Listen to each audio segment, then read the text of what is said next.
Diana Mensah was 34 years old and had been walking toward her father for the length of an aisle when she saw the ring. It was on the left hand of her father's second wife, Claudette, who was standing in the front row of the church in a pale blue dress with her hands folded in front of her. The ring was gold, with a small oval sapphire set between two round diamonds. Diana's mother, Adwoa, had worn that ring on her left hand from the day she married Richard Mensah in 1982 until the day she died of breast cancer in 2017. Diana had last seen it in a small wooden jewelry box on her mother's nightstand, the box she had taken home to her own apartment after the estate was settled. The box she had not opened in 2 years because opening it was still more than she could manage on an ordinary Tuesday. She had not taken the ring from the box. She had not taken any of the jewelry. She had left it all inside and kept the box closed and told herself that when she was ready, she would open it and know what to do. She had been walking down the aisle toward her father for 30 seconds when she understood that someone else had already opened the box and made the decision for her. Her father was supposed to walk her down the aisle. He was standing at the end of it, with his arm extended, waiting. Diana stopped walking. People who were in that church, 240 guests, have described what happened next in the specific way that witnesses describe things that did not fit inside the frame of the occasion.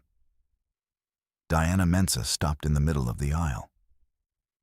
She stood still for what most people estimate was 12 seconds, which is a very long time when everyone in the room is watching. Then she turned, walked back up the aisle, and went outside. Her husband-to-be, a man named Kofi, had followed her. He had not hesitated. He had stepped down from the altar and followed her out of the church and stood beside her on the church steps and did not speak until she spoke first, which, he said later, was the only correct thing to do in that moment. She told him what she had seen. He had gone back inside. The ceremony had been delayed 45 minutes. During those 45 minutes, Diana had sat on the church steps with her maid of honor, her friend Pauline, who had known Diana since they were 12, and who did not say anything useful but was present entirely, which was enough. Richard Mensah had been spoken to inside. What was said between Richard and Claudette in those 45 minutes is known only to the people who were there. What emerged afterward was that Claudette was not wearing the ring when the ceremony resumed. The ceremony resumed. Diana walked the aisle alone. She was married. She had not spoken to her father directly about the ring in the 2 years since the wedding. She had spoken to him. They were in contact. Cautiously, the way you are in contact with someone when the thing between you has not been named, but also has not been resolved. She had spoken to Claudette once, briefly, at a family dinner 3 months after the wedding. And Claudette had said she had found the ring in Richard's things and had assumed it was available, and she was sorry. Diana had said, "I understand." She had not said anything else. She had told herself she understood. She was still working on whether that was true. She had carried the question for 2 years. How does a father choose a woman over a daughter on her wedding day? Not choose her practically, not even choose her consciously, perhaps, but stand at the end of an aisle knowing that his new wife was wearing his first wife's ring and not have said, "Wait." Not have made sure that the most visible piece of his first marriage was not on display at the beginning of his daughter's. She was still asking that question. Nobody in that studio knew they were about to watch a woman finally say the question out loud. Diana had applied to Family Feud with Kofi, her friend Pauline, Pauline's husband Jerome, and her younger brother Isaac, who was 29 and who had been at the wedding, and who had said to Diana afterward, sitting in the parking lot of the reception venue, "I saw the ring. I saw you see it. I should have said something before the ceremony. I should have checked. She had told him it was not his job to check. He had said, "It is if I'm your brother." They had sat in that parking lot for an hour, and it had been the most honest conversation they had ever had.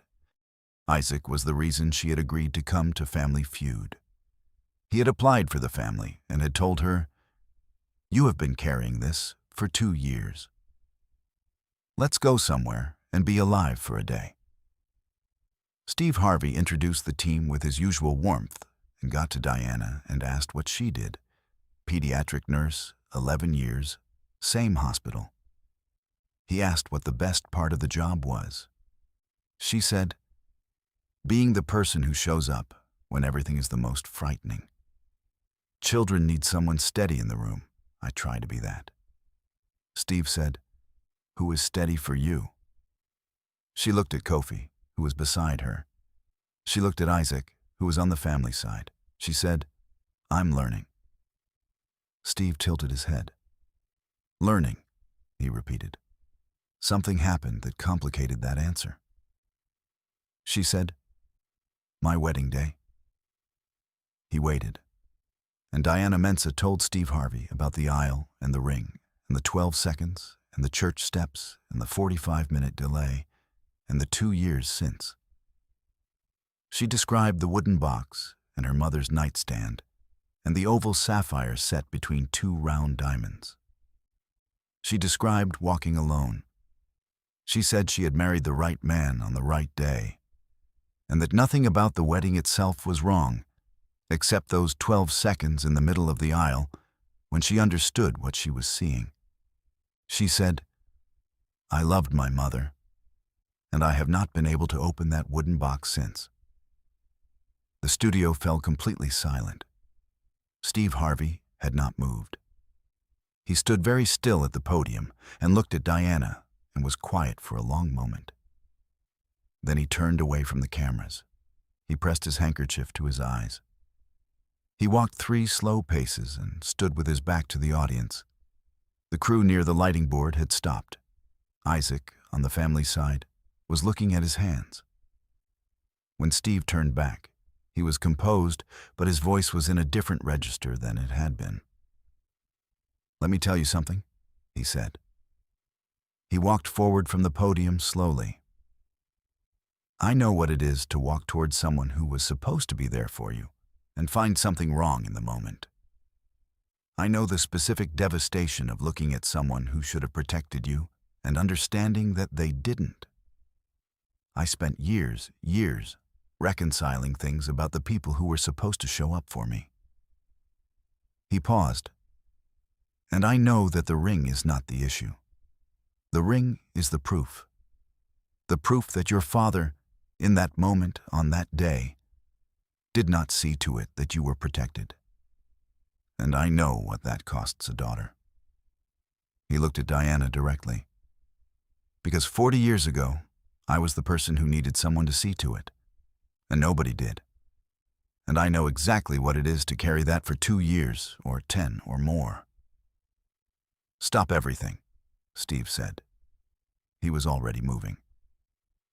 "We are stopping this game. This has never happened in the 45-year history of this show." He walked Diana to the front of the stage. He asked Kofi to come forward too. Kofi stood beside Diana the way he had stood on those church steps, present, not saying anything until it was time to say something, which is the right way. Steve said, "I want to ask you something. Not about your father, about the box. When do you think you'll be ready to open it?" She thought about it for a long time.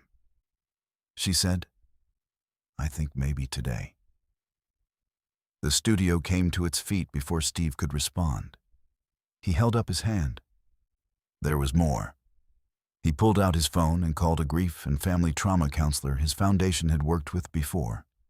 Live, on speaker, the whole room hearing. He explained Diana's situation in 4 sentences. The counselor said, "I can work with her. The box is not the box, it's the permission. When she's ready to open it, I'd like to be there." Steve arranged the session and covered all costs through his foundation. He then said to Diana, "Your father is watching this. I believe he's watching. And I want to say something to him directly." He looked at the camera. "Richard, your daughter walked that aisle alone. She married a good man. She has been carrying your ring and your choice for 2 years. The question she has been asking for 2 years is not whether you love her. She knows you love her. The question is whether you saw her on that day, at that moment. I'm asking you to answer that. Not on this show. In a phone call. Tonight." 300 people did not move. Steve looked at Diana. He said 5 words. "You walked alone." "Not anymore." He turned to the competing family, the Asante family from Charlotte, whose matriarch, a woman named Ifua, who was 68 years old and who had lost her own mother 3 years before, crossed the stage without being invited and stood in front of Diana and said, "Your mother's ring belongs to you, and your mother's love for you was not in the ring.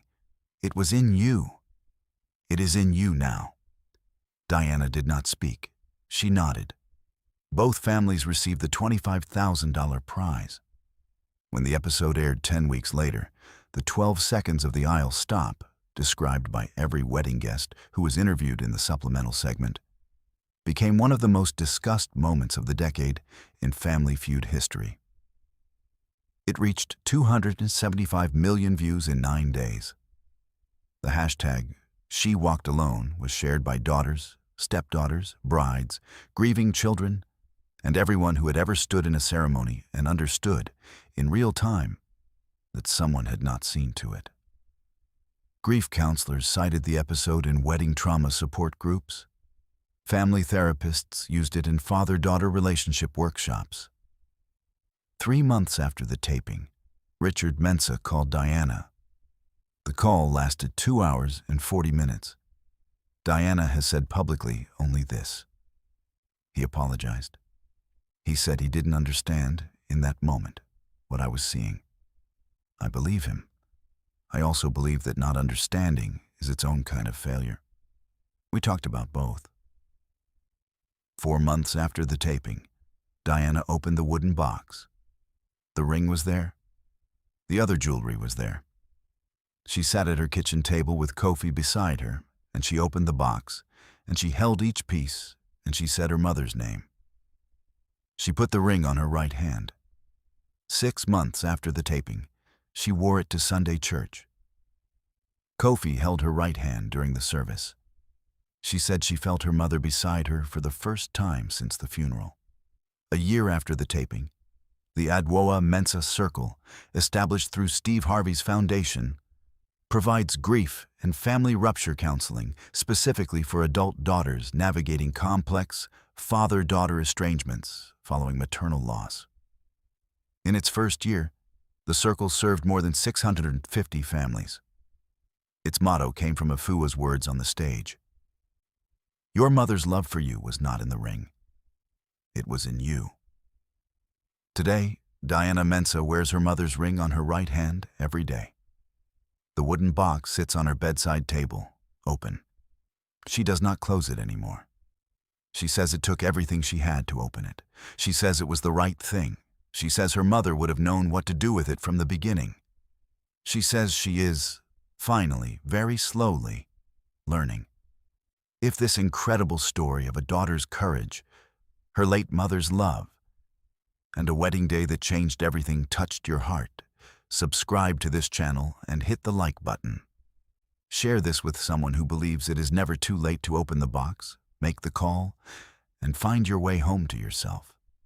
Have you ever had to grieve a living person and a lost one at the same time? Share your story in the comments.